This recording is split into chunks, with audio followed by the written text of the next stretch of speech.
maestro José Manuel Villalpando César, abogado mexicano, estudió la carrera de abogado en la Escuela Libre de Derecho, donde es profesor titular de la materia Historia del Derecho Patrio desde 1986 hasta la fecha. Su labor vocacional se ha encaminado al campo de la divulgación de la historia mexicana. Ha publicado 45 libros y centenares de ensayos y artículos en esa especialidad, así como también ha transmitido más de 1000 horas en medios masivos de comunicación sobre temas de historia.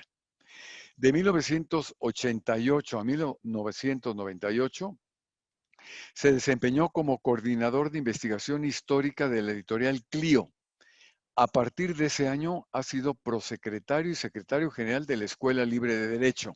En el 2003 fue nombrado profesor invitado en el Colegio de Defensa Nacional, donde imparte los cursos desde ese mismo año.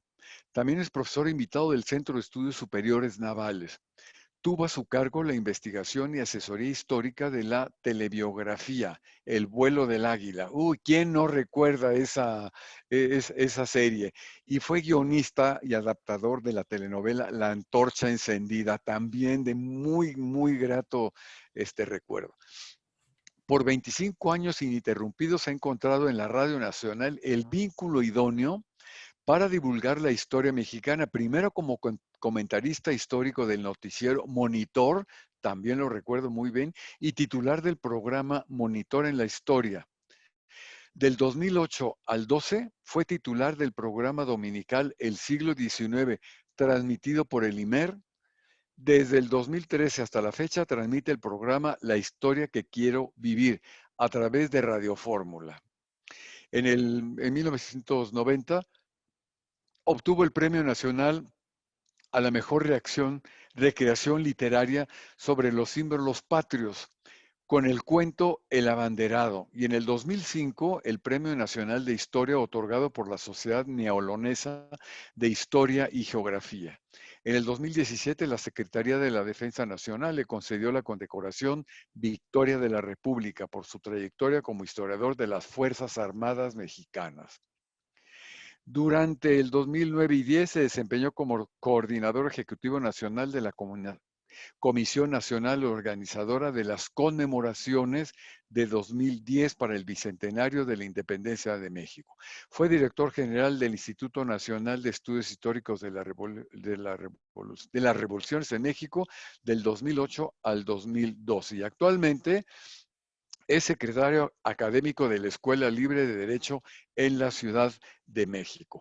Se me iría todo el tiempo si leo tus publicaciones que llegan a 45, quizá la más reciente, Postales de París, instantáneas de mexicanos en la Ciudad de Luz, 1803-1957, y en el 2020, En busca del tiempo pasado, vivencias y experiencias de un apasionado de la historia de México, publicado por Porrúa en el 2020.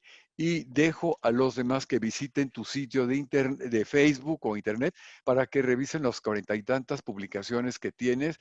Y por parte del Centro de Estudios de Historia de México, Fundación Carlos Slim, agradecerte enormemente tu tiempo, tu generosidad por compartir tu conocimiento, y también a nombre de la Universidad Anáhuac y del Museo Sumaya, con quienes coorganizamos precisamente estos cursos. Pues no me queda más que darte la bienvenida, José Manuel, y te escuchamos con gran gusto. Muchas gracias, mi querido Manuel Ramos, amigo mío de hace muchos años, afortunadamente, cosa que aprecio y agradezco. Y por supuesto también agradezco mucho al Centro de Estudios de Historia de México, la Fundación Carso, y que permite estos eventos, que además ya supe que estuvo interesantísima la conferencia que dio la maestra Jiménez Codinach. Seguramente será todavía mejor la siguiente que impartirá doña Patricia Galeana. Y bueno, me toca estar en medio como sándwich con un tema que no es necesariamente biográfico, sino absolutamente histórico y hasta con algunas precisiones jurídico-políticas, que esa es la parte, digamos, intermedia.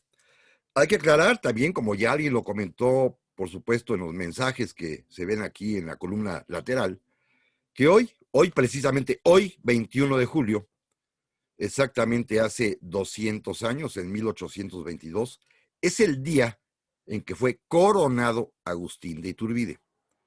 Hoy justamente estamos cumpliendo 2 siglos de este suceso histórico de la coronación. Coronación que no voy a hablar de ella. Esto es el tema precisamente asignado a doña Patricia Galeana, que ella lo hará seguramente de manera estupenda, como siempre lo hace. Y yo me voy a concretar a algo muy peculiar, pero sin embargo muy desconocido en nuestra historia. ¿Qué pasó? Y déjenme poner en términos muy coloquiales. ¿Qué pasó entre el día 29 de septiembre de 1821?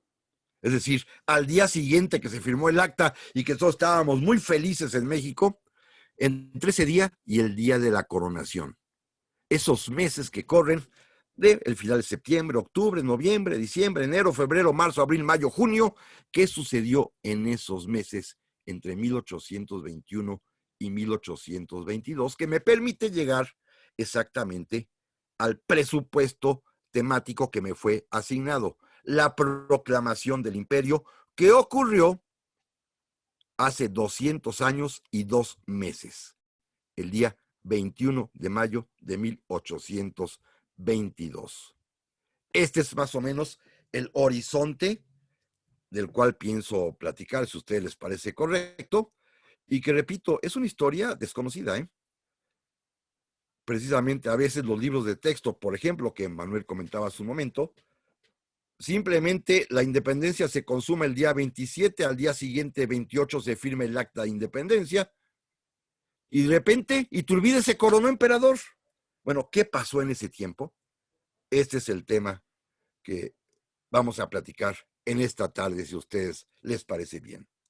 Miren, como contexto importante, y que seguramente lo explicó ya con muchísimo detalle y más soltura doña Lupita Jiménez Codinach, debemos recordar que México nace a la vida independiente conforme a los postulados del Plan de Iguala, conforme a lo pactado en los tratados de Córdoba, como una nación cuya forma de gobierno es una monarquía moderada constitucional. Este es el eje temático del asunto. Eligieron, en su momento, la forma monárquica, llamando inclusive a esta nueva tierra, este nuevo país, Imperio Mexicano, que tendría, por supuesto, un monarca llamado, para efectos nuestros, emperador.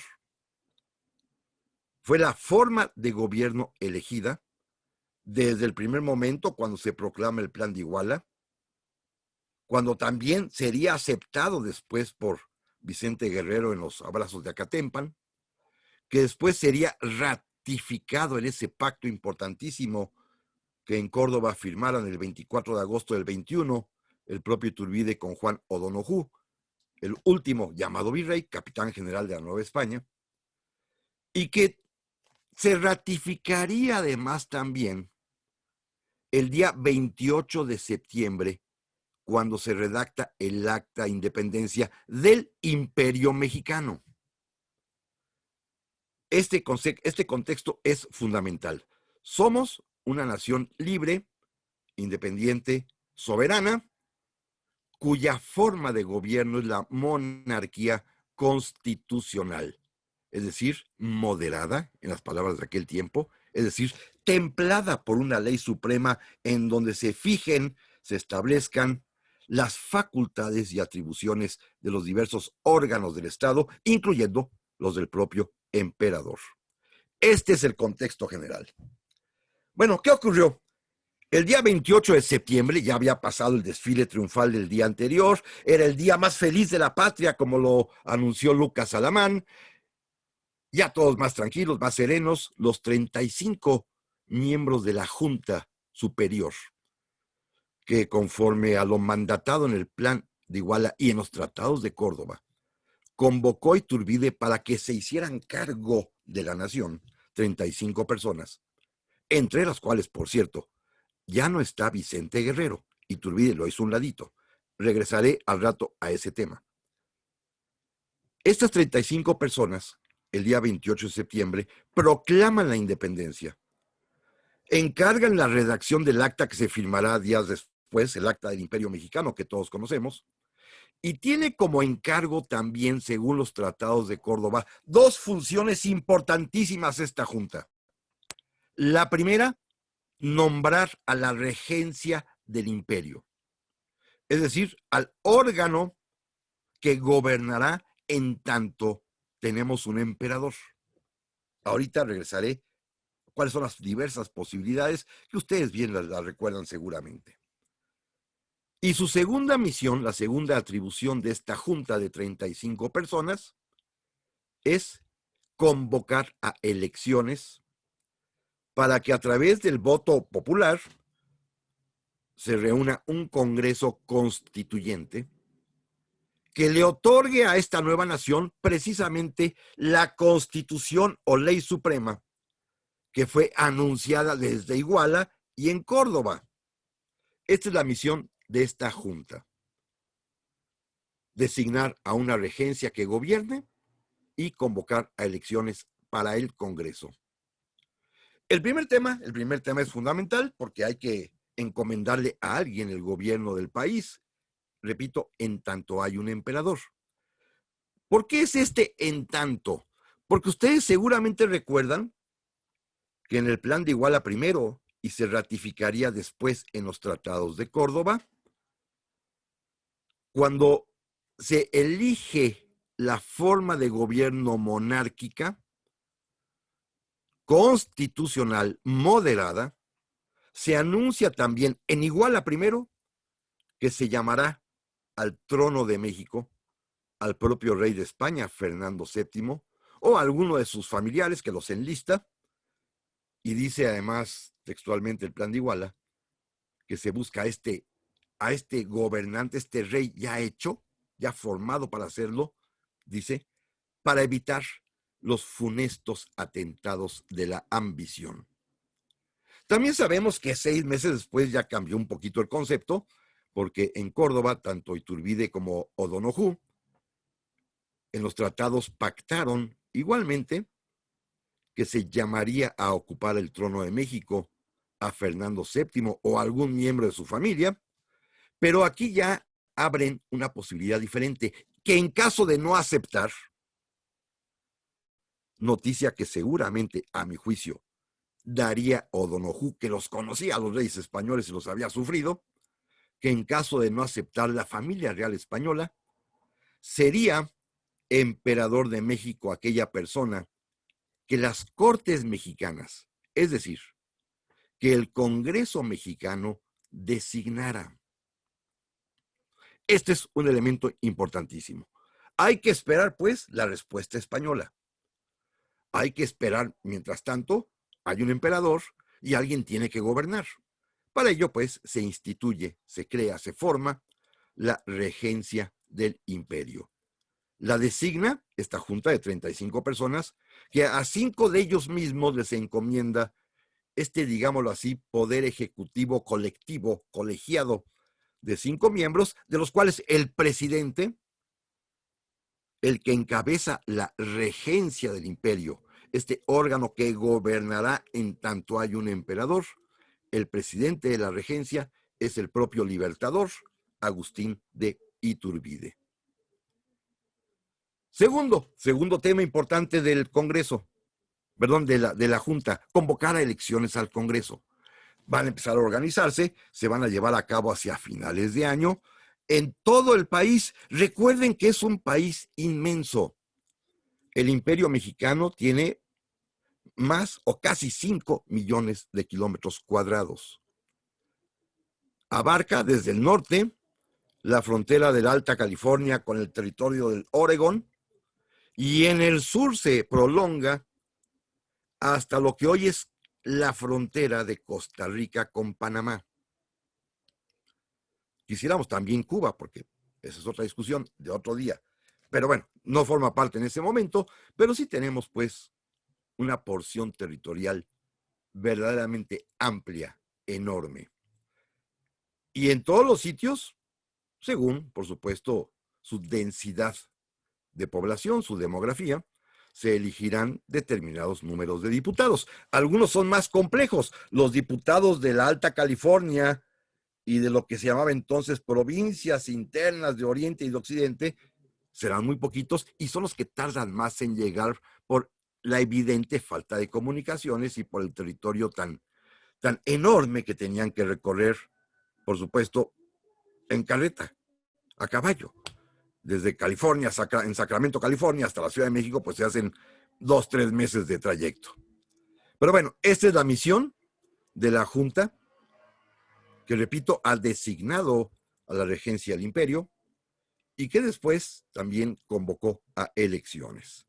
Así que tenemos primero a Iturbide ya como encargado del poder ejecutivo, presidiendo la regencia del imperio, y comienza de inmediato a gobernar, colegiadamente con sus 4 colegas, uno de ellos el propio Juan O'Donoghue. Comienza a gobernar y lo primero que hace Iturbide es la organización administrativa del país.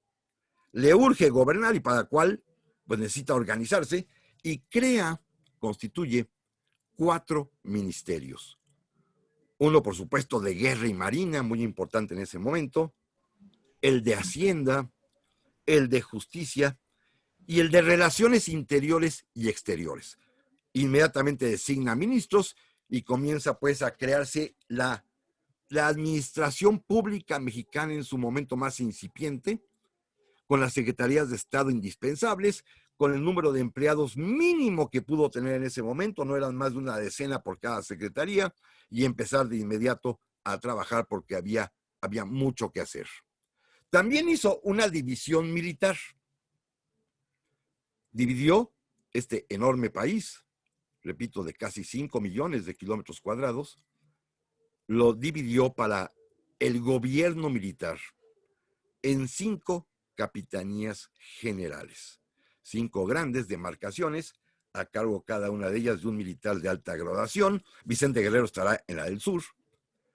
Y también, de paso, pues promovió o se autopromovió quizá, que la propia Junta, cuando se dio cuenta de que ya había creado estas demarcaciones militares, la propia Junta le otorgó un premio, un reconocimiento a Agustín de Iturbide, designándolo en el tema específicamente militar, generalísimo y almirante de la nación mexicana, del imperio mexicano. Así comenzó pues a gobernar Agustín Iturbide, creando estas secretarías de Estado, estos ministerios y con esta división territorial militar. Y claro, todo esto pues un poquito no se nota o se pierde porque hay una gran noticia el día 8 de octubre de ese año de 1821, y es que muere aquí en la Ciudad de México, Juan O'Donoghue. Este personaje, importantísimo en nuestra historia, también harto desconocido, que había llegado, recuerden ustedes, en el mes de agosto previo, enviado por España con el título de capitán general de la Nueva España, y a quien hemos llamado comúnmente, coloquialmente, el último virrey español, que además llegó sin ejército, únicamente con su séquito personal, con unas cuantas personas, y de inmediato pues se percató que ya la cosa estaba perdida, porque ya el avance de Iturbide, del ejército trigarante que unía a los antiguos realistas y a los antiguos insurgentes, era tal pues que tenían ya ocupado casi todo el país, salvo el propio puerto de Veracruz, la Ciudad de México y alguna que otra por ahí población como Durango. También sabemos que O'Donoghue, que es un político además importante en España, masón, que había formado parte del gobierno español cuando Fernando VII estaba preso y él en Cádiz había sido ministro de guerra, de aquellos españoles que habían decidido ofrecer resistencia a la invasión francesa, crear su constitución y gobernar en tanto regresaba Fernando VII. O'Donoghue, que era además un liberal y que Cuando regresa el rey de España y se convierte nuevamente en un autócrata autoritario, lo había metido a la cárcel, había padecido no solamente el encierro, sino el tormento y la tortura al que lo sometieron. Un tormento espeluznante, lo platico rápidamente, porque consistió en arrancarle una a una las uñas de los dedos y de los pies, lo cual le provocó una serie de infecciones y enfermedades y médicamente una baja en sus anticuerpos que le sirvieran de defensa.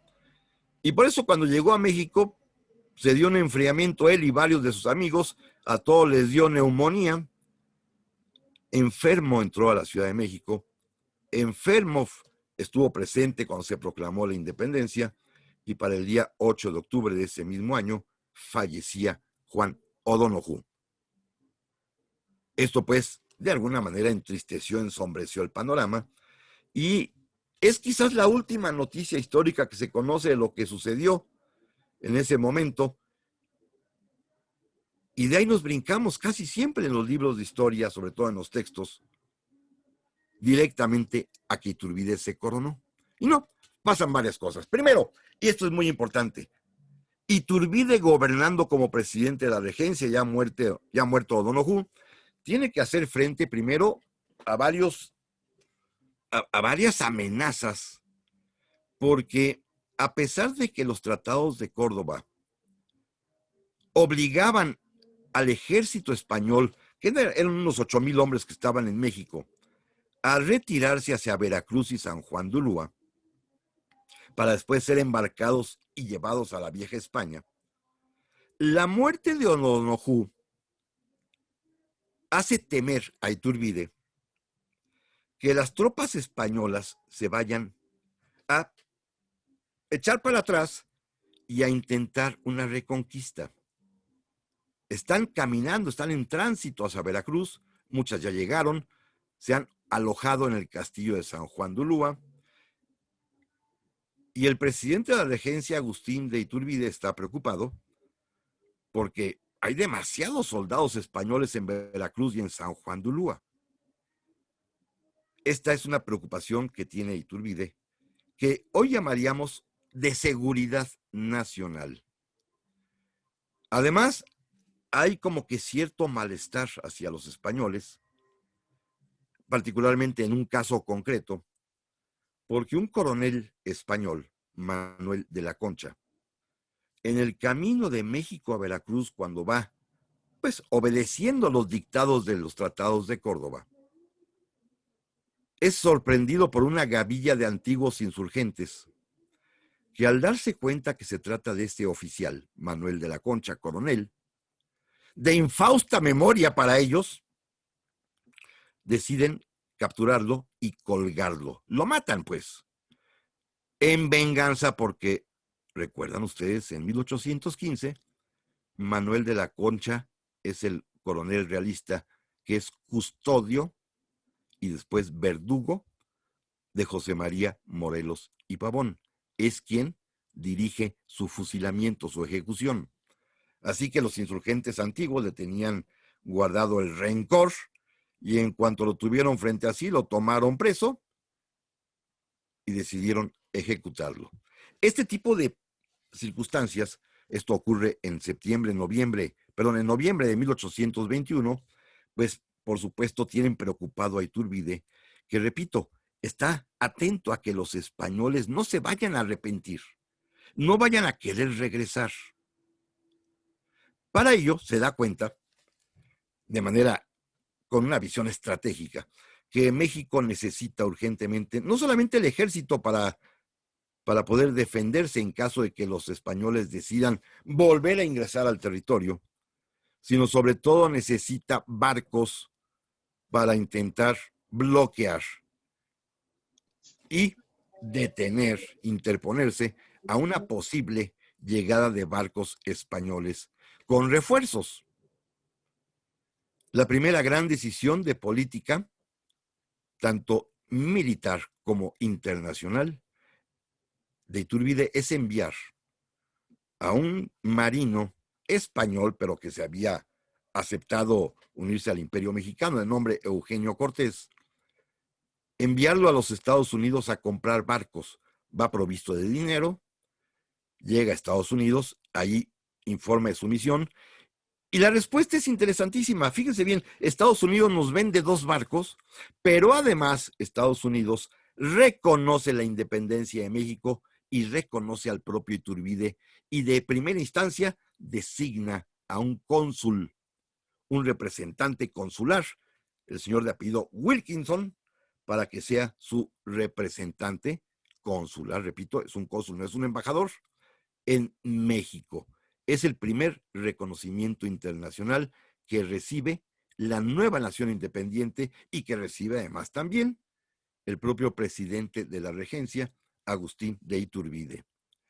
Poco tiempo después, también en este mes de octubre y noviembre de 1821, vendrá el segundo reconocimiento, esta vez por parte de 2 países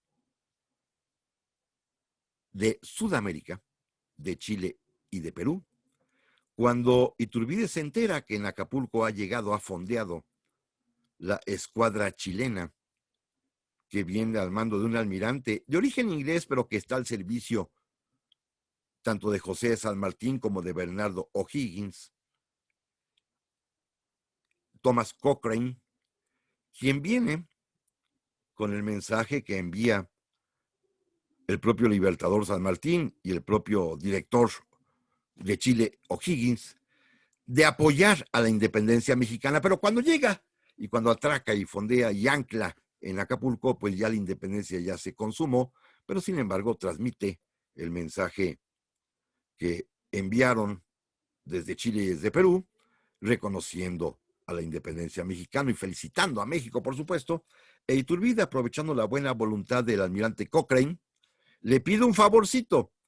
Las comunicaciones en México pues eran muy difíciles y en todos lados poco a poco se iban enterando conforme se iba expandiendo la noticia de la consumación de la independencia, la noticia del establecimiento de la regencia, y le pidió al almirante Cochrane que llevara esta información, esta noticia, a la Baja California, a la península de la Baja California, y los barcos chilenos pues son quienes llevan la noticia de que México ya consumó su independencia, tanto al puerto de Loreto como al puerto de San José del Cabo.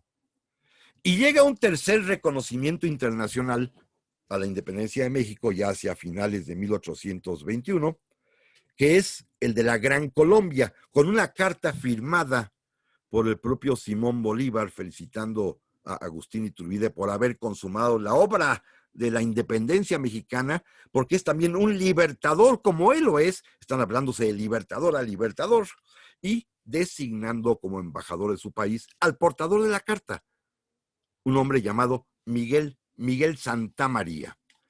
Este es pues el escenario con el que inicia Iturbide su gobierno. Al poco tiempo llegarán a México los barcos que compró Eugenio Cortés allá en Estados Unidos, 2 pequeñas goletas, 2 barquitos que recibirán como nombre, serán bautizadas una de ellas como Iguala y la otra como Anáhuac, y que pues serán puestas en principio para estar acechando y observando lo que sucede en San Juan de Ulúa, repito, a donde se han replegado las tropas españoles que estaban en México. En asuntos internos, en la política interna, también hay mucha inquietud, hay mucho movimiento, porque es el año 1821 y principios de 1822 cuando llegan a México y se establecen ya formalmente en nuestro país las logias masónicas. De una vez, Iturbide no es masón, ¿eh? No lo es. Pero muchas personas ya vienen siendo masonas y otras se incorporarán a la masonería cuando les sea atractivo lo que los masones proponen. Que no son temas todavía de cuestión religiosa, ¿eh? Los masones son tan católicos como todos. Recuerden ustedes que hasta 1864 el Santo Padre condenó la masonería. Antes, hasta los sacerdotes eran masones. Y entre ellos, pues había varios destacadísimos. En ese momento, El propio Fray Servando, sacerdote, era masón. Miguel Ramos Arizpe, sacerdote, era masón, y muchos otros más. Pero bueno, llegan a México y llegan con Juan O'Donoghue. Juan O'Donoghue mismo era masón. Su compañero de logia, el que será el fundador de la logia escocesa aquí en la Ciudad de México, es su médico personal, Manuel Codorniu.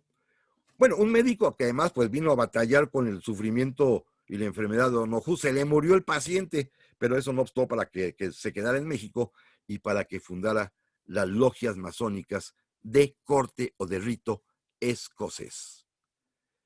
Pretenden tres cosas, muy sencillas todas ellas, que no tienen nada que ver con la religión, ¿eh? La primera, el respeto a los tratados de Córdoba. Para ellos es fundamental, porque lo firmó uno de ellos, Juan O'Donoghue. Y si se pactó que fuera una monarquía constitucional, para ellos es lo fundamental.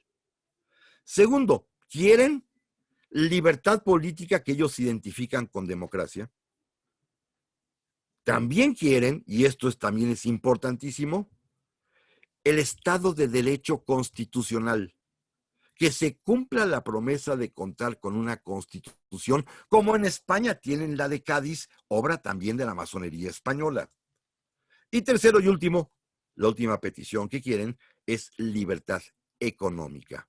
Acabar con el antiguo sistema económico de la Nueva España, que va a tardar mucho tiempo hasta que lleguen las leyes de reforma, pero ese no es el tema de hoy.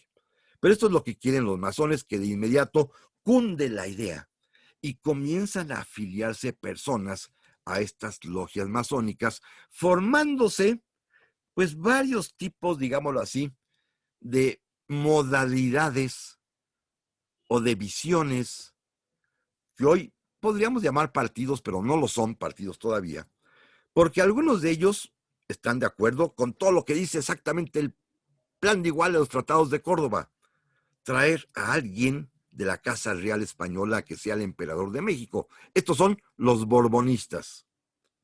Pero ya aparecen otros que como que no les late traer a un monarca de la Casa Real, y que aquí están muy interesados en proponer que sea el propio Agustín de Iturbide.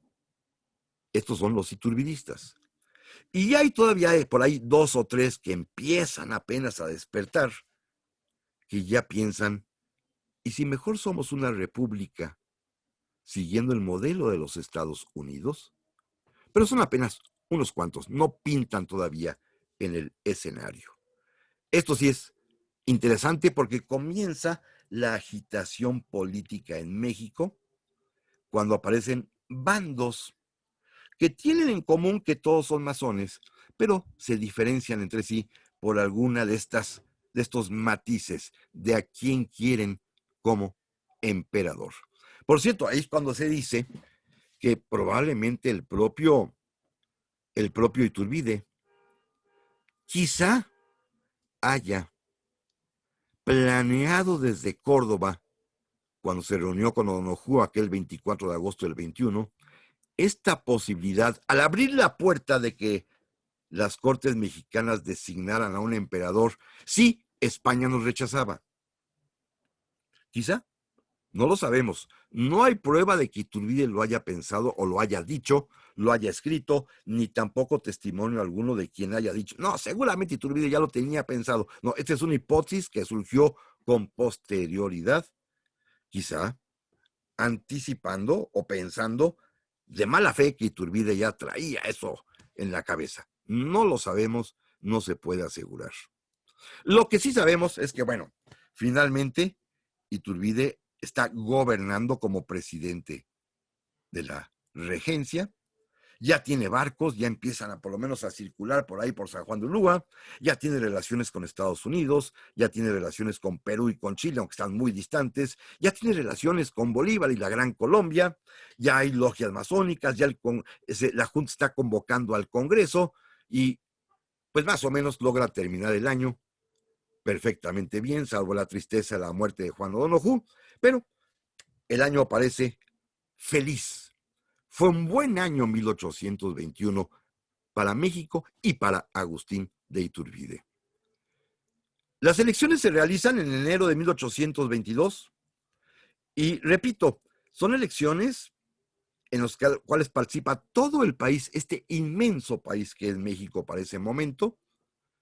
Se eligen conforme al sistema de las propias Cortes de Cádiz, de la Constitución de Cádiz, por parroquia y por provincia los diputados de manera indirecta. Repito lo que comentaba yo hace un momento, algunos de ellos tardarán meses en poder llegar a la capital, pero finalmente se sabe que han resultado electos para formar el primer Congreso mexicano o Congreso Constituyente Mexicano, como también se le designaba en ese momento. Resultaron electos 172 diputados, que de inmediato organizan su traslado a la Ciudad de México. Para algunos es muy fácil, los que son capitalinos o los que viven en las ciudades importantes que tienen buena comunicación con la capital, por supuesto llegan a la brevedad posible. Otros, repito, los que están en Arizona o los que están en Costa Rica van a dilatar todavía más tiempo en poder arribar a la Ciudad de México. El Congreso fue convocado por la propia Junta como último acto antes de desaparecer, la Junta aquella de 35 personas, la misma que firmaría el Acta de Independencia. El Congreso fue convocado para instalarse, para abrir sus sesiones, para empezar a funcionar exactamente el día 24 de febrero de 1822, en un evidente y obvio homenaje a que un año antes, el 24 de febrero de 1821, pero en Iguala, había sido proclamado el plan, había sido creado el ejército trigarante y se había dotado de bandera, la bandera tricolor, a nuestra patria. Esto es importante porque es el día en que se abrirán las sesiones.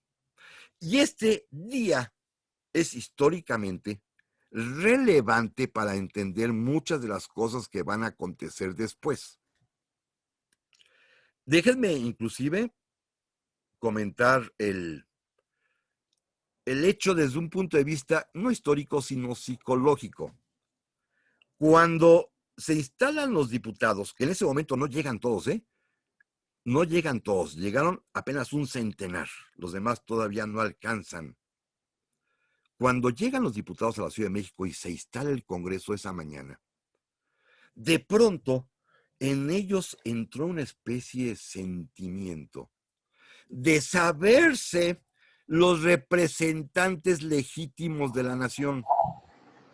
Y esto es interesante porque actuaron en consecuencia.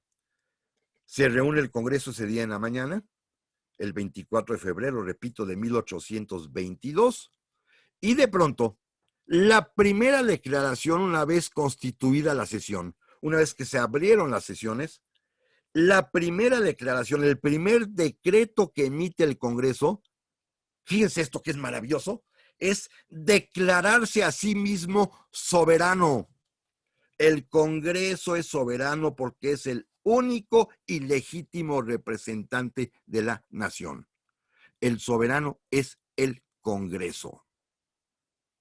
Esta es una declaración, pues, colegial, colectiva de todos los diputados presentes que decidieron ese 24 de febrero otorgarse a sí mismos el carácter de soberanos. El Congreso en pleno, el Congreso como cuerpo colegiado, es soberano, la máxima autoridad del país. Esto no lo decía ni el Plan de Iguala ni los tratados de Córdoba. El Congreso sí existiría, pero con la misión de darle al país una constitución. Eso sí, pero si esto ya lo interpretaron como ejercer la soberanía nacional que quedaba, al parecer, según ellos, depositada en sus manos, de los 172 diputados o de el centenar de ellos que estaba ya en la Ciudad de México, pues otra cosa. El Congreso, nada más simplemente como dato, se instaló y se declaró sede de él mismo, una antigua iglesia que antes había pertenecido a la Compañía de Jesús, que ya había sido un bien nacionalizado por efecto de la propia expulsión de los jesuitas años antes, la famosa iglesia de San Pedro y San Pablo, que a lo mejor ustedes recuerdan, que está ahí en la esquina de San Ildefonso. donde está, frente a la estatua, donde está el monumento a José Vasconcelos, ahí está la iglesia de San Pedro y San Pablo, que hoy en día es el Museo de las Constituciones. Ahí se instaló el Congreso Mexicano, el primer Congreso Mexicano, que repito, en la primera sesión matutina se había declarado soberano. Luego, ese mismo día, invitaron a Agustín de Iturbide a que fuese al Congreso para saludarlo, porque ellos eran el poder legislativo y querían saludar al presidente de la regencia titular temporal del poder ejecutivo. Y ahí fue Iturbide hacia el templo de San Pedro y San Pablo, ingresó, y en este momento ocurre la primera desaveniencia entre ellos. La primera, que esta es ridícula, pueril, pero muy importante. Cuando entra Iturbide al templo de San Pedro y San Pablo, convertido en recinto del Congreso, los diputados puestos de pie le están aplaudiendo. Y él pasa de frente, saluda a todo el mundo con sentidos de cabeza, alguno que otro de mano, y llega hasta el frente, en donde estaba antes el altar. Ahí se puso, digámoslo así, el templete, la tribuna de honor, la mesa de honor. Y al centro de esa mesa había una silla de mayor altura a su respaldo que las demás. Iturbide, pensando que esa era la silla reservada para él, de inmediato se dirigió a esa silla, a ocupar esa silla, fue y se sentó. Ante el estupor y el azor de los que estaban allí, obligando a que el presidente del Congreso, el diputado Obergoso, se le acercara y le dijera: perdóneme, señor Iturbide, pero esta es mi silla. Yo soy el presidente del Congreso y este Congreso es soberano. Usted viene como invitado. Le ruego que se pase a la silla siguiente. Iturbide se puso de pie, dicen que estaba colorado, totalmente pues sorprendido de la mutua desatención y descortesía que había sucedido. Se cambió de silla, pero esto va a marcar un poco el cariz de las relaciones entre el propio Iturbide y el Congreso. Una primera desaveniencia, un primer incidente tonto, si ustedes quieren, de cortesía, de protocolo, porque nadie le dijo a Iturbide dónde tenía que sentarse y él pensó que era la silla de más altura la que sería su lugar, y resultó que no, que era la silla del presidente del Congreso, que era soberano. Así que bueno, con esto empezó, digámoslo así, la relación un poco tirante en ese momento de Iturbide con el Congreso. Pero mientras tanto, y aquí hay algo importante, vámonos a España. Aquí en México se queda el Congreso, va a tener como finalidad, en principio, esperar la respuesta española, y además también tiene entre sus objetivos dar leyes, las leyes urgentes, las leyes que México necesitaba en ese momento para empezar a echarse a andar como nación independiente. Una de ellas, por cierto, entre paréntesis, muy importante, porque el Congreso consideró, y bien considerado, quizás fue de las pocas cosas que hicieron bien estos diputados, consideró que esta nueva nación necesitaba de un orden jurídico, de leyes propias. No solamente las leyes constitucionales, sino las leyes más importantes, las ordinarias, las leyes civiles, las leyes mercantiles, las leyes penales, y el Congreso no tenía tiempo para dar todas estas leyes, y este primer Congreso dispuso y decretó, y esto sí es importantísimo, que quedara vigente toda la legislación de la época virreinal, de la llamada época colonial, mal llamada, es decir, toda la legislación de la Nueva España quedaba vigente hasta en tanto no fuese sustituida por leyes mexicanas, por leyes nacionales. Esto es una decisión de este primer Congreso que es atinada, dejar vigentes las leyes que hasta ese momento tenían los antiguos novohispanos, ahora convertidos en mexicanos. Pero vámonos a España, decía yo hace un momento, porque allá está lo importante ahorita. Fíjense, esto es interesante. Juan O'Donoghue, el difunto Juan O'Donoghue, por supuesto, antes de morir, hacia finales de septiembre, los primeros días de octubre, alcanzó a enviar un informe a España, en donde él al ministro de Indias le contaba y le explicaba todo lo que sucedió y todo lo que hizo, sobre todo para justificar que había hecho, que había firmado los tratados de Córdoba y que había reconocido la independencia, pues. Y los argumentos de O'Donoghue son dignos de atención. Le explicaba al ministro de Indias y por lo tanto al gobierno español que había hecho lo que había podido, que desde que se desembarcó ya vio la cosa perdida y que entró en negociaciones con Iturbide para por lo menos salvar algo para España.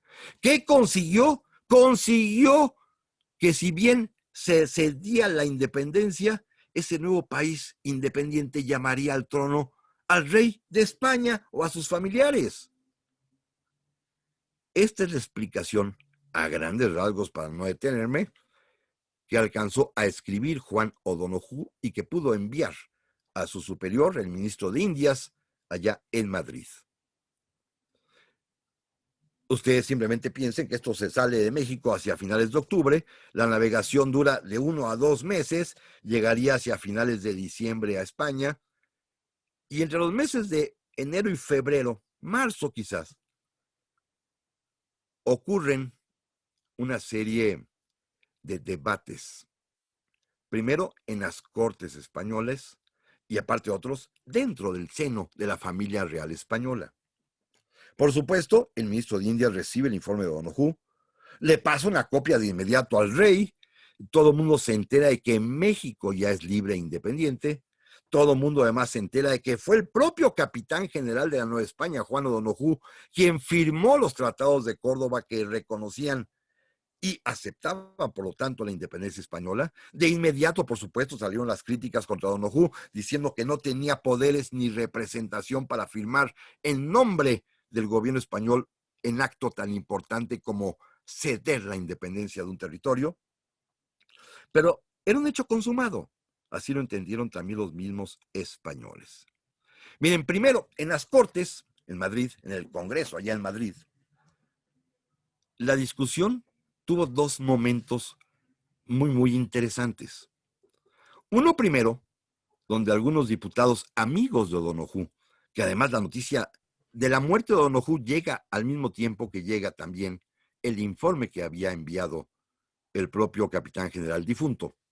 Y esto es interesante porque sus amigos diputados, los que habían conseguido que el rey lo nombrara, pensaban que O'Donoghue seguramente lo había hecho bien, que tenía razón, que habría tenido, por supuesto, motivos. Y esto es quizás lo que va a hacer que estos diputados les digan al resto de los congresistas españoles, oigan, miren, ya perdimos México y estamos ya en una buena posición. Quizá podemos, pensando ellos como masones, como pensaba otro masón anterior, el conde de Aranda, quizá podemos revivir aquella idea de crear una monarquía hispánica de naciones, con miembros de nuestra familia real gobernando diversos reinos americanos, de tal suerte que esto se convierta, a la larga, español en una comunidad hispánica de naciones. Un rey soberano en España y reyes subsidiarios, pensaban originalmente, ustedes recuerdan el sueño de Aranda, en México, en el Perú y en los confines, como se llamaba aquel tiempo, aquello como la Gran Colombia después. Tener reinos independientes, pero unidos todos por pertenecer a la misma monarquía y a la misma familia real. Esta era la idea inicial de algunos diputados, pero de plano no los hicieron, no pudieron hacer nada, porque el resto de los diputados, y aquí sí debo decir una cosa terrible, estaban enojadísimos. Aquí, como afirman varios historiadores como José Fuentes Mares, la soberbia española fue predominante y se consideraban ofendidos por lo que había pasado en México y llegaron a declarar que eran nulos los tratados de Córdoba, que era nula la independencia de México y que los habitantes de ese territorio no eran sino vasallos rebeldes a España. Así que las propias Cortes españolas decidieron rechazar el ofrecimiento del Tratado de Córdoba informado por Juan O'Donoghue. Y luego, en el Palacio Oriente, en el Palacio Real, ahí hay otra discusión. Por supuesto, Fernando VII, que todos sabemos cómo es un personaje bastante, pues, hasta para los mismos españoles despreciable. De inmediato dijo, por supuesto, que él no aceptaría la corona de México porque, al igual que sus cortes, que su Congreso, los mexicanos no son más que vasallos rebeldes, traidores a la corona española, y los tenemos que reconquistar algún día. Su hermano menor, que también mencionaba el Tratado de Córdoba, el infante Don Carlos, también dijo de inmediato, yo tampoco, conmigo no cuenten. Bueno, el infante Don Carlos rechazaba esta posibilidad simple y sencillamente porque él era el heredero de la corona. Él, porque Fernando VII, a pesar de sus matrimonios, no tenía hijos aún. Y entonces, en caso de muerte, se trasladaría la sucesión a su hermano siguiente, que era el infante Don Carlos, quien dijo, conmigo no cuenten. Pero fíjense qué curioso, hay un tercer hermano del rey Fernando VII, el infante Francisco de Paula, que estaba peleado con su hermano mayor, y él dijo, no, oigan, yo sí quiero. Y esto ocasionó un problemón tremendo en Madrid, porque el rey Fernando se enteró de que su hermano menor andaba coqueteando con la idea de convertirse en emperador de México, de seguir lo que pedían los tratados de Córdoba, de escaparse hacia México, y lo mandó detener, lo mandó encerrar, confinar en el propio Palacio de Oriente e incomunicar para que su hermanito no anduviera con tentaciones de irse para México. Así que el rechazo fue total. Ni las Cortes españoles ni Fernando VII escribieron a México para rechazar, No tenían por qué. Ellos argumentaron que ni siquiera hay que contestarles a los mexicanos porque son vasallos rebeldes. Los mexicanos nos enteramos, bueno, nuestros tatarabuelos se enteraron por las noticias, por los periódicos que llegaban de España o por los mensajeros que venían con cartas a los mexicanos que aquí vivían, se enteraron del rechazo español. Paréntesis interesante, simpático y pues hasta de buen humor. En estos dimes y diretes españoles, todavía hay en Madrid, en lo que se entera la gente, en el propio pueblo madrileño, la gente se entera allá en Madrid de que el rey de España decide rechazar la oferta, de que el Congreso también declaró vasallos rebeldes a los mexicanos. Aparece un señor que dice, oigan, yo sí quiero ser rey de México, emperador de México, porque tengo derecho, miren, yo soy el conde de Moctezuma, soy descendiente del famoso Tlatoani Moctezuma. Yo tengo ese derecho porque los mismos mexicanos han dicho que ellos pueden elegir, en caso de que la familia real diga que no en los tratados de Córdoba, pero además, en el acta de independencia de los mexicanos, que también ya la tenían en su poder, dice que la nación mexicana ha recobrado la voz después de 300 años, y el último que tuvo la voz antes de perderla ante los españoles conquistadores fue mi antepasado Moctezuma Xocoyotzin.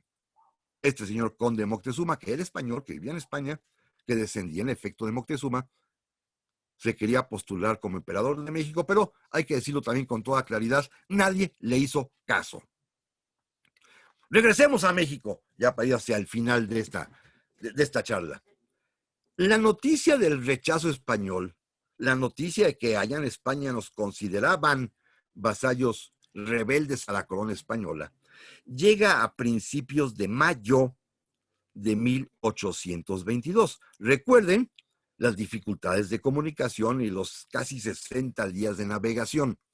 Así que llega a México la noticia hacia principios de mayo de 1822, cuando hay problemas aquí en la capital, problemas políticos. Pleito otra vez entre el presidente de la regencia, Agustín de Iturbide, y el soberano Congreso, como se hacía llamar a sí mismo. El pleito es una discusión porque Iturbide, que recuerden ustedes, es generalísimo y almirante, pues necesita fuerzas armadas para poder enfrentar una posible amenaza española. Ya tiene al menos 2 barquitos, ya es almirante de 2 barquitos, las goletas Iguala y Anáhuac. Y el ejército, aquel famoso ejército trigarante, aquel que se había formado en el plan de Iguala el 24 de febrero del 21, que unía a antiguos realistas y antiguos insurgentes, este ejército, que en su mejor momento quizás llegaría a 40, 50 mil hombres, ya se había disuelto.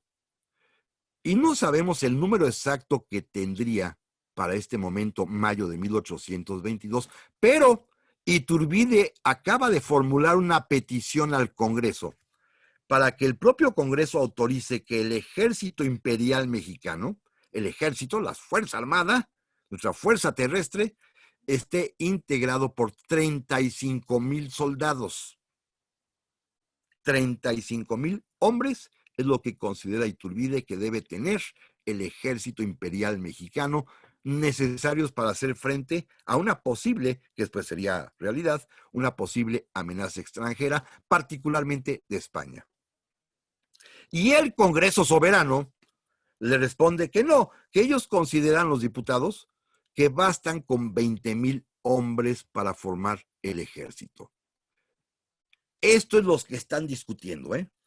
Si el ejército debe tener los 35,000 que quiere Iturbide o solamente los 20,000 que acepta el Congreso. La discusión tarda varios días, ¿eh? Están obcecadas las dos partes, nadie quiere negociar. Y el día 17 de mayo de 1822, cuando ya corre por toda la ciudad como murmullo, como comentarios de que España ha rechazado el ofrecimiento, ese día Iturbide amenaza, mandó una carta al Congreso diciendo que si no aceptan su propuesta de 35,000 soldados, va a renunciar y abandonar por completo la presidencia de la regencia y a retirarse a la vida privada, porque no puede defender al imperio mexicano con menos de 35,000 soldados. Así que amenaza con su renuncia. En la mañana del día 18 de mayo, el Congreso, un poquito atemorizado porque Iturbide parece que hablaba en serio, se reúne y acuerdan volver a estudiar la propuesta de Iturbide. Le mandan a decir, señor presidente de la regencia, por favor, denos unos días más, vamos a volver a estudiar la propuesta de que el ejército sean de 35,000 hombres. Pero Iturbide está enojado, está molesto. Aquí ocurren varias cosas.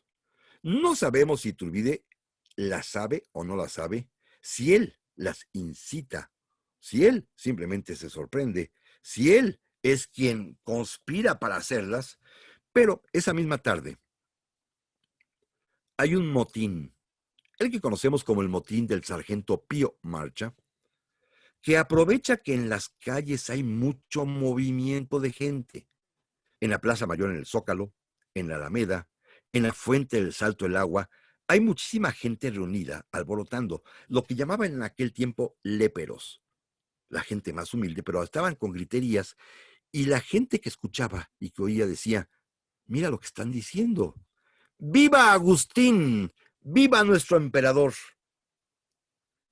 Y este rumor va creciendo en la ciudad, y de pronto, del antiguo convento de San Hipólito, que era el cuartel donde estaba alojado el regimiento de Celaya, del cual formaba parte el sargento Pío Marcha, sale la tropa al dirigirse hacia la casa donde residía Iturbide. Y estos soldados del regimiento de Celaya van gritando, ¡viva Agustín I! ¡Viva el emperador! Y conforme avanzan, que de San Hipólito a donde vivía Iturbide, que es el Palacio Moncada, hoy el Palacio de Iturbide de Banamex, pues es simplemente cruzar toda la Alameda, las campanas, tanto de Corpus Christi de un lado como de San Juan de Dios y la Santa Veracruz, comienzan a repiquetear.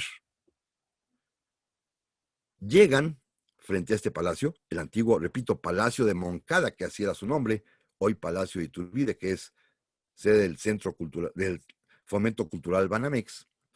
Y ahí comienzan a hacer más patente los gritos. Ya la muchedumbre que andaba por ahí se les reunió y es un auténtico motín proclamando a Agustín de Iturbide. Pío Marcha y el regimiento Celaya, así como el coronel del regimiento, el coronel Epitacio Sánchez, eran, podríamos llamarlo así, la guardia pretoriana de Iturbide. Era su tropa favorita, su tropa directa. Era un regimiento que había estado con él desde 1813-14. Él mismo lo había reclutado. Él había sido su comandante, con él había hecho las campañas del Bajío. Y después, cuando fue enviado a combatir a los insurgentes del sur, también se lo había llevado. Era pues sus hombres de confianza, lo cual es un indicio para pensar, sospechosamente, por supuesto, de que Iturbide sí sabía de qué se trataba porque eran sus hombres de más confianza. Pero bueno, Iturbide está dentro del palacio mientras suceden estos acontecimientos, mientras la gente afuera grita, mientras llegan los soldados y aquello aumenta el nivel, el volumen y el estruendo de los gritos de Viva Agustín I. Él está en las habitaciones interiores del Palacio de Moncada jugando a las cartas, al tresillo con sus amigos, y de repente él cuenta en sus propias memorias, en su testamento desde Liorna, que, oh, azorado, ¿qué se escucha? Y salió a asomarse, y qué barbaridad, qué sorpresa. La gente lo aclamaba, le gritaba, lo llamaba por su nombre y le nombraban emperador de México y viva Agustín. Iturbide dice que trató de calmar a la multitud, que por favor, que esto era algo que le repugnaba, que él no buscaba eso, que había que esperar la decisión del Congreso, que es soberano y es el representante legítimo de la voluntad nacional. Sus amigos que estaban con él, según cuenta Lucas Alamán, le susurraban al oído: no, no, no, señor, acepte usted porque al pueblo no se le puede desairar. Finalmente, tuvo que presenciar desde un balcón todo este motín. Se quedó allí bastantes horas, pues simplemente agradeciendo los aplausos, las vivas, pues los gritos de euforia, tanto de los soldados como de la plebe que estaba por ahí. Las campanas seguían repiqueteando y además también se soltaron fuegos de artificio por toda la ciudad. Y finalmente, ya cerca de las 12 de la noche, se retiraron todo el mundo y Iturbide se fue a dormir. Y al día siguiente se reunía nuevamente el Congreso. El día 20 de mayo de 1821, el Congreso se reunía como todos los días, pero esta vez acicateado primero por este acontecimiento, por el motín, porque todos los diputados, toda la ciudad se había dado cuenta de lo que había sucedido la víspera, pero además también preocupados porque había llegado una carta al propio Congreso, por la cual los generales, jefes y oficiales y tropa de las distintas unidades del ejército que estaban en la capital exhortaban al Congreso a que, con motivo y razón del rechazo español, que todo el mundo lo sabía, designaran de inmediato como emperador de México a Agustín de Iturbide, el Libertador, como una especie de reconocimiento por sus hazañas y sobre todo por el compromiso que él, que había liberado a la patria, era el mejor garante para conducirla. Esto, pues, es la preocupación que tiene el Congreso. Ya algunos de estos diputados, que ya de alguna manera andaban con las ideas republicanas, muy poquitos, repito, uno, dos o tres, entre ellos un antiguo insurgente que después sería presidente más adelante, Melchor Musquiz, habían aventurado la idea de que, oigan, pues si España ya nos rechazó, no tenemos por qué mantener la promesa del Tratado de Córdoba y no es necesariamente obligatorio que hagamos una monarquía. Y no, lo callaron, lo abuchearon, no lo dejaron hablar. Pero entonces decidieron considerar la propuesta del ejército y considerar el clamor de la multitud de la víspera. Pero cometieron una torpeza política.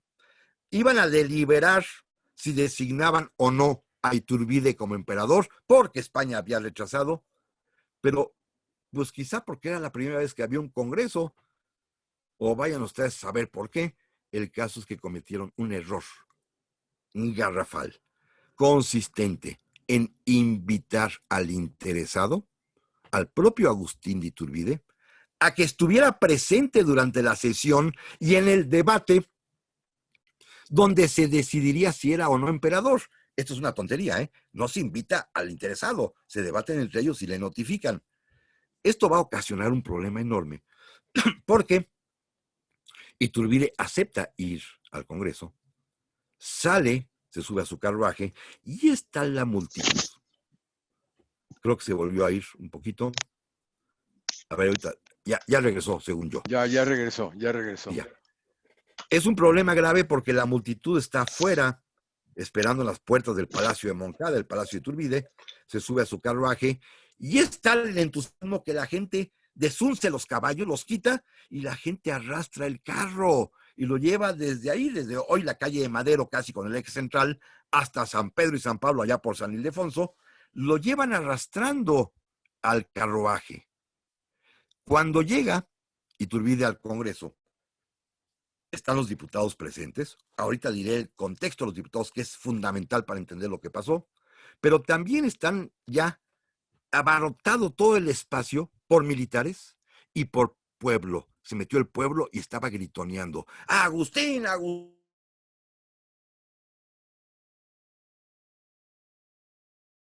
Ya se volvió a ir. Buena foto. Ya se volvió a ir. Se quedó. Sí, otra vez ya no se oye nada. Ya no. No, Yo creo que lo zarcó o se congeló porque quiere seguir. Ahí está. Ya está. Ahí está ya, ¿verdad? Sí, ya. No, es que ya se congeló que Iturbide. Es la línea telefónica, sabe, mi internet ya saben de dónde es. Pero bueno, y eso que es de alta velocidad y no sé cuánta cosa, en fin, ¿qué les puedo decir? El caso está pues que Iturbide llega al sitio donde está el Congreso, lleno de gente, lleno de soldados también, la gente gritoneando, torpeza de los diputados de invitarlo a los debates. Y entonces, pues, una vez que se callan, tímidamente, un diputado, fíjense qué interesante este diputado, Valentín Gómez Farías, que después será un liberal furibundo radical, Valentín Gómez Farías presenta la propuesta de que proclamemos ya a Agustín de Iturbide como emperador. Otro diputado, de nombre Antonio Valdés, presenta una contrapropuesta. Bueno, sí, está bien Iturbide, pero mejor vamos a consultar primero a las provincias. No, directo, que lo voten. Bueno, aquí lo interesante es que votan 64 diputados, 67 diputados votan por proclamar a Iturbide emperador y 15 votan por esperar la aprobación de las provincias. 67 contra 15 que da 82 votos. Aquí vienen las matemáticas legislativas, que es la parte, digámoslo así, jurídica importante. Fíjense bien, decíamos hace rato que el Congreso lo integraban 172 diputados y según su propio reglamento, para poder estar en sesión con el quórum suficiente, se requerían cuando menos 87 diputados. Votaron 82, faltaban 5. Las crónicas dicen que había 90 o 92 diputados presentes, pero que varios de ellos no votaron porque deambulaban o estaban en el salón de descanso. Bueno, esta primera votación es nula de derecho, ¿eh? No alcanzó el quórum indispensable para que el Congreso fuera vigente, para que tuviera legalidad, que se requerían 87 diputados, es decir, 87 votos. Pudieron haber votado 67 a favor de Iturbide, 15 para pedir la moción a las provincias y el resto pudo haber haber dicho me abstengo o me opongo para que constara su voto, ya sea abstención o negativa, para poder sumar los 87 necesarios. Pero no, se quedaron en 82. Claro, el pueblo estaba feliz. Iturbide fue homenajeado, lo sacaron del Congreso nuevamente, con el carro siendo tirado por las personas en una gran algarabía, y los diputados se quedaron azorados. ¿Qué había pasado? Bueno, al día siguiente, 20 de mayo, ya para ir hacia el final, Debo decir a ustedes que los diputados se vuelven a reunir y a preguntarse, oigan, ¿qué hicimos ayer? Y alguno de ellos dijo, a ver, lo que pasó ayer es nulo. No estábamos y no votamos el número suficiente de diputados porque se requerían 87 y nada más hubo 82 votos. A favor, en contra o abstención. Y segundo, nuestro voto fue arrancado por la violencia de la muchedumbre que estaba presente. Tenemos que volver a votar. Ese día, el 20 de mayo, que es el día ya que se ratifica, que se purifica, que se purga, como dicen los abogados, el vicio de origen del día anterior, ese día están presentes 106 diputados y los 106 diputados, número superior al quórum necesario de 87, los 106 diputados votan exactamente lo mismo que se votó el día anterior. Proclamar como emperador de México a Agustín de Iturbide ante el rechazo español y con fundamento en lo dispuesto por el Plan de Iguala y los tratados de Córdoba. Votan pues todos por unanimidad de 106 presentes porque Iturbide sea el emperador de México.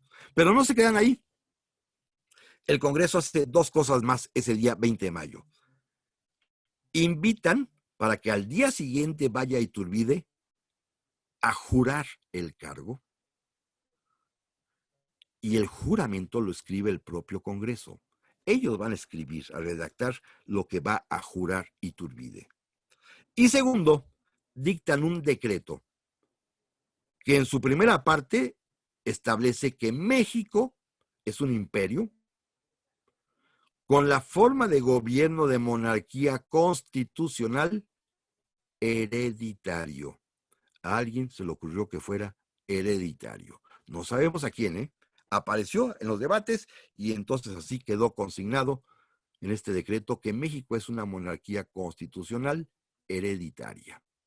Y al día siguiente entraría a efecto una vez que Iturbide jurara el cargo. Esto es importante porque al día siguiente es el día efectivo en que Iturbide se convierte en emperador.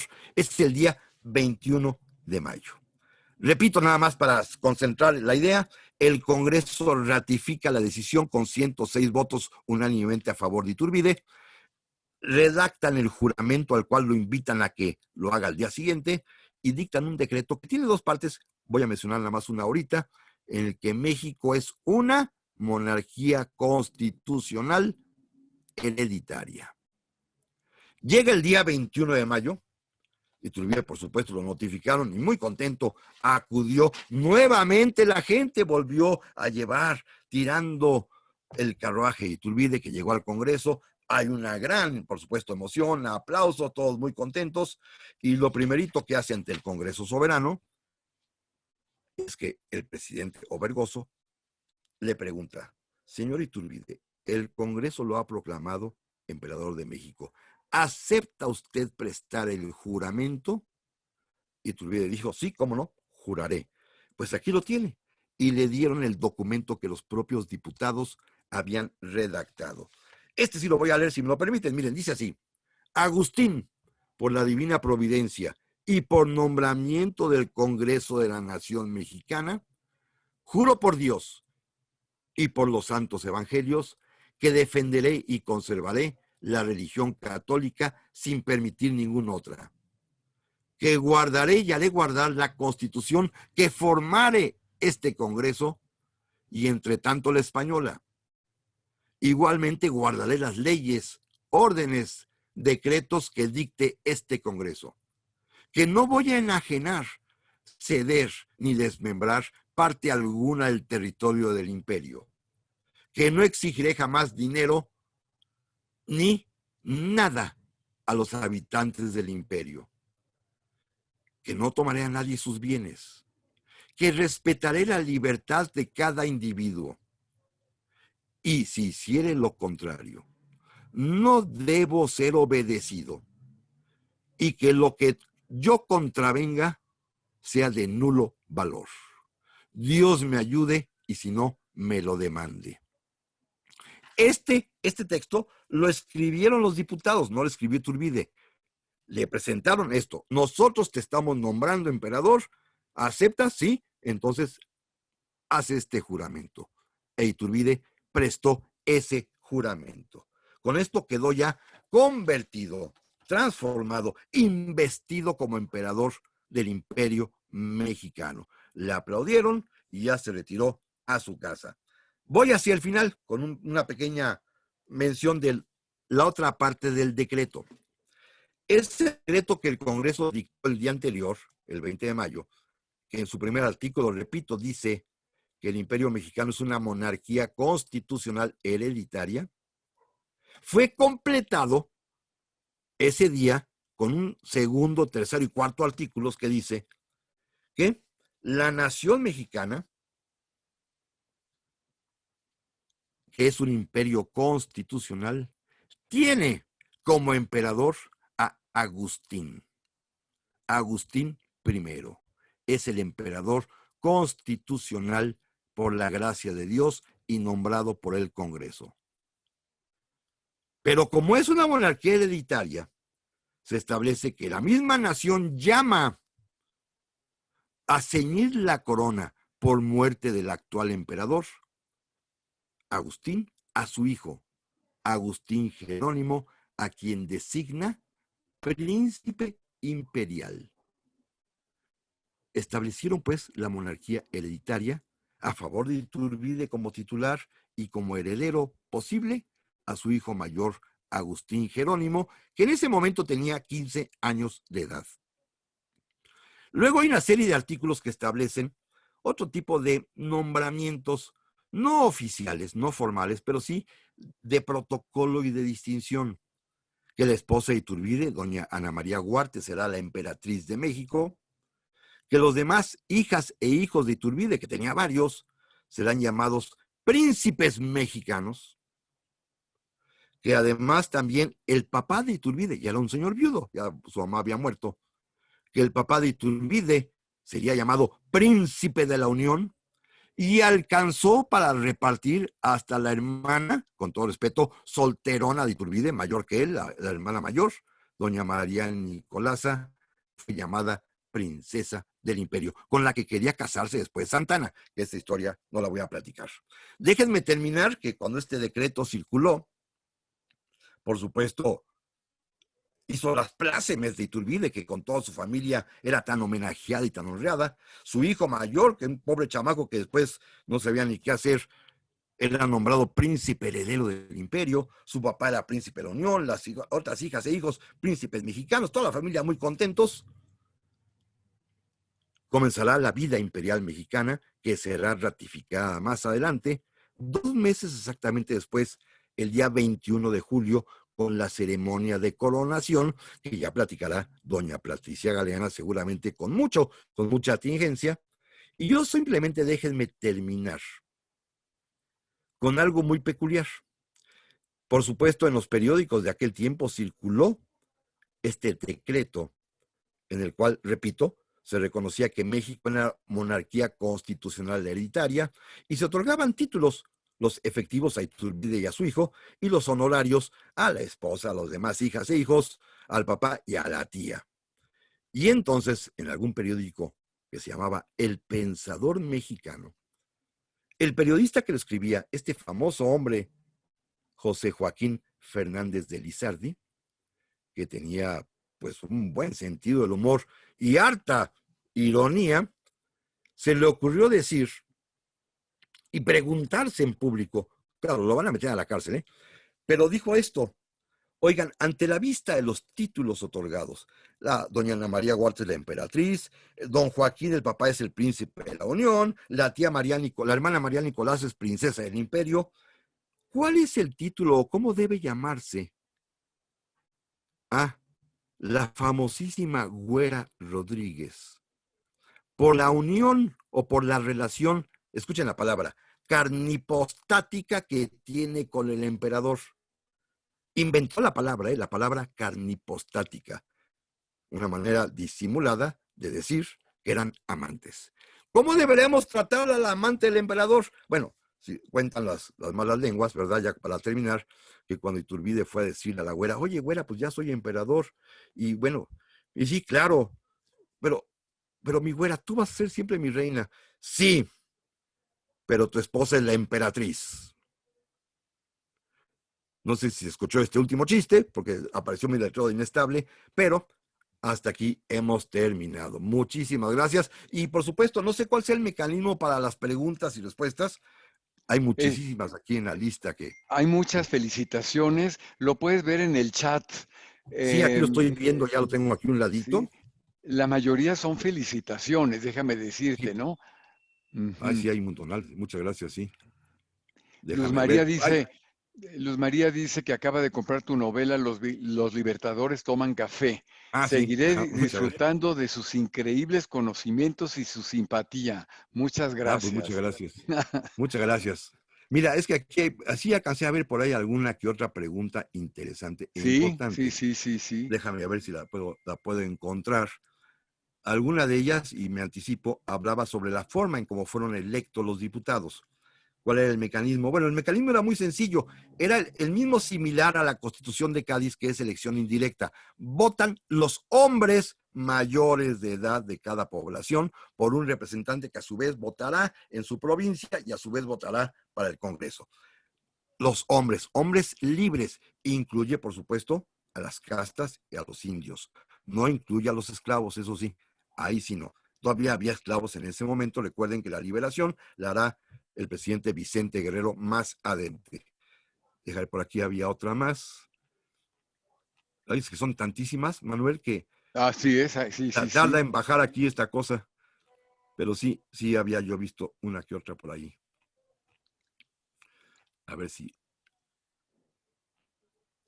alguien más Mm, comenta que hoy se cumplen los 200 años, don Ernesto de Jesús Espinosa, supongo, de la coronación. Efectivamente, como lo comentamos, son 200 años, hoy precisamente, de la hoy, sí, coronación de sí, Iturbide, sí. sí, exactamente hoy, de tema que ya platicará seguramente con mucha enjundia Patricia Galeana la semana que entra, y pues ya no las encuentro, son tantas, que esto, Es que la mayoría son felicitaciones. sí, eso estoy viendo, pero esas por supuesto las Yo, obviaré, oye, pero, yo te quería mira aquí, preguntar, ajá, sí. ¿de dónde Perdón, salí? mira, aquí hay una. A ver, ¿Qué ocurrió con adelante. la esposa de O'Donoghue? Dice que Vaya Lispe, a través de su novela La Güera Rodríguez, le da cierto apoyo tardío. La esposa de O'Donoghue se quedó a vivir para siempre en México. Es una historia muy trágica y muy triste porque inmediatamente fue pensionada por el gobierno mexicano. No puede regresar a España porque no la van a admitir. Es un traidor O'Donoghue para los españoles. Y pasan cosas terribles, algunas de ellas escalofriantes. En alguna obra que hicieron en la catedral donde había sido sepultado Juan O'Donoghue, apareció su cráneo y se lo llevaron a la viuda y lo tenía en su casa. Bueno, cosas de este cariz de escalofriante. Vivió en México, morirá en México, pensionada por el gobierno mexicano. Déjame por aquí, había otro más. Por aquí había algo más. Los últimos soldados españoles se quedaron en San Juan de Ulúa a partir de noviembre del 21. Sí, se quedaron en San Juan de Ulúa, primero en el puerto de Veracruz y luego ya finalmente todos pasaron a San Juan de Ulúa. Pregunta Laura Ofelia Castro. Y ahí se van a quedar, si ustedes recuerdan, hasta 1824, el 23 de noviembre, cuando finalmente se rinde la fortaleza de San Juan de Ulúa. Es decir, permanecieron varios años y en ellos, alguna ocasión, bombardearon el puerto de Veracruz. Pregunta Chantal Torres, ¿cuándo comenzó a sentirse mexicano Iturbide y ya no novohispano? Yo creo que se sintieron todos exactamente a partir del día 24 de febrero, porque ese día de 1821 con el Plan de Iguala, porque ese día dejaban de ser novohispanos para ser mexicanos al momento en que él convocaba, como dice el propio Plan de Iguala, a los americanos, diciendo que eran los nacidos en este continente, pero también los que aquí vivían, aunque su origen fuera europeo, asiático o africano. Ese momento ya dejan de ser novohispanos y creo yo se convierten en mexicanos, y es cuando además Iturbide da la nota esencial del Plan de Iguala también, que no se ha reconocido, de la igualdad entre todos. Por aquí había algo más. Al elegir Iturbide como emperador, no debió como prioridad emitirse legislación sobre el protocolo de la etiqueta y la competencia de los otros poderes, pregunta Elizabeth Bisuet. No, el protocolo de etiqueta se va a diseñar, y lo va a platicar seguramente Patricia Galeana, al día siguiente lo que estamos platicando, cuando se hace un protocolo de cómo coronar al emperador y cómo se conforma la corte. Aún no es emperador. Recuerden que es emperador a partir del 21 de mayo. Ya el 22 y 23 redactan el ceremonial de coronación. Y segundo, la competencia de los otros poderes no es necesario porque si se fijó usted, comenté que Iturbide juró respetar mientras hay una constitución, la española de Cádiz, en donde se establece la separación de poderes. Y creo que son todas las que yo puedo ver. No, Sí. aquí hay una más. Que A si ver. el poder ejecutivo reside en un personaje, ¿cuál es la diferencia entre un rey o un emperador? Es una diferencia de corte medieval. Un rey es el que gobierna directamente un territorio y un emperador es el que gobierna sobre varios reyes. Y recuerden ustedes que en nuestra herencia virreinal, el virreinato de México está compuesto por diversos reinos y provincias. El Reino de México, el Reino de Nuevo León, el Reino de Nueva Vizcaya, el Reino de la Nueva Galicia. Todos son reinos, entonces, sobre los reinos rige un emperador. Esto fue la idea que siguieron Iturbide y los demás. Creo que es todo, mi querido Manuel. Creo que sí, es todo. Te agradecemos En cuanto a preguntas, enormemente sí. y nos dejas con ansias de saber más. Alguien por ahí pregunta, ¿qué libro recomendarías para este tema particular? Bueno, hay un libro fundamental. Por supuesto, el tema lo narra a detalle primero Lucas Alamán. Pero Lucas Alamán no es testigo, es nada más de oídas. Pero quien sí es protagonista y testigo, y existe el libro publicado, es por una parte José María Bocanegra con su Historia de la Nación Mexicana, que publicó el INERM y el Fondo de Cultura hace algunos años en 3 tomos. Él era diputado en este momento. Él es testigo y protagonista del asunto, es amigo de Valentín Gómez Farías, está en el Congreso. Y por supuesto el otro testigo, que es el Agustín Iturbide, con su testamento desde Liorna, que publicó hace años también la editorial Jus. Perfecto, muy bien. Bueno, pues yo creo que aquí suspendemos. Quedan muchísimas preguntas que seguramente te pueden hacer posterior. No sé si haya algún correo tuyo donde algunos puedan ¿Cómo no? contactarse directamente. Si quieres, lo puedes poner en el chat. Sí, lo digo y lo escribo, aunque soy muy malo para estas cosas, pero mi correo es villalpandohistoriador@gmail.com. Así de sencillo. Déjame poner aquí a ver si lo puedo mandar a todo mundo. Así es, A ver, sí. para todos. A ver si sale. Siguen las felicitaciones, amena y Qué bueno. excelsa. Muchas gracias, felicidades, maestro Villalpando. Muchas felicidades. Bueno, en fin, pues ya sabes que Qué bueno, pues me da muchísimo gusto. el Déjame público ver te aclama. para todos. Ya, creo que ya lo puse. villalpandohistoriador@gmail.com. Sí, ya. Perdón, Napoleón maestro. Bonaparte tuvo la idea de buenas. resurgir en España su imperio caído. ¿Cómo podría comentarlos algo? No le voy a comentar nada a don Arturo Modelo porque estoy escribiendo mi libro sobre ese tema. Me espero a que salga sobre este sueño napoleónico de venir a México. Una vez que estaba ya en Santa Elena, pero no lo platico más. Esperamos tu publicación con mucho gusto, Así ¿eh? es. Y si lo quieres presentar, pues, con mucho gusto te ofrecemos el No, espacio. ya te buscaré. El Mira, espacio perdón, también. una última más. Que si hay alguna evidencia para comprobar que Iturbide se autoproclamó. No se autoproclamó, lo proclamó el Congreso. Ujú. Quizás él instigó, quizá intrigó, pero no tenemos prueba alguna de que haya sido así. Así es. Pues nuevamente muchas gracias a todos los que nos siguieron también. Creo que estas dos conferencias han sido de verdad, muy importantes para conocer el periodo y queremos difundir mucho más sobre este gran personaje que la historiografía y la historia de México no le ha dado su lugar. Muchísimas gracias nuevamente y nos vemos la próxima semana. Muchas gracias, Manuel, y a todos presentes, todas y todos ustedes, les agradezco infinitamente su atención. Te lo agradecemos enormemente, ¿eh? Hasta pronto. Gracias. Perdón, maestro Villalpando. Sí, dígame. En la clase anterior, la maestra Codinac, en relación a lo que usted mencionaba del la supuesta relación entre Iturbide y la Güera Rodríguez, usted Ajá. nos comenta que en el periódico que mencionó Sí. Artemio de Valle Arizpe menciona esa supuesta relación. Y la maestra Codinac nos dice que no fue cierto. No, A lo que efectivamente quiero quizás no fue llegar, cierta, pero déjeme decir algo, eran rumores y se decía. Y en el periódico El Pensador Mexicano, José Joaquín Fernández de Sale puso eso, porque la gente lo decía.